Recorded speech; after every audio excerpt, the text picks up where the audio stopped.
অযোধ্যা ধাম station থেকে রাম মন্দিরের দূরত্ব বেশি নয়। যারা হাঁটতে ভালোবাসেন তারা হাঁটতে হাঁটতেই অযোধ্যা শহরটা দেখতে দেখতে পৌঁছে যাবেন রাম মন্দিরে। এভাবে রেলিংয়ের মধ্য দিয়ে রাম মন্দির চত্বরে ঢুকে পড়ুন। এখানে আপনারা আপনাদের জুতো জমা দিন, তারপর খালি পায়ে রাম মন্দিরের মূল চত্বরে প্রবেশ করুন।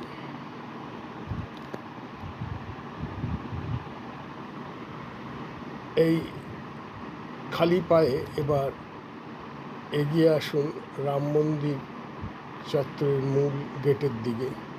হ্যাঁ, এই গেট দিয়ে আপনারা প্রবেশ করুন মন্দিরের মূল চত্বরে। খুব সুন্দর এই গেটটি, তার কারুকাজ দেখার মতো। এখানে দাঁড়িয়ে আপনারা ছবি তুলতে পারেন, কারণ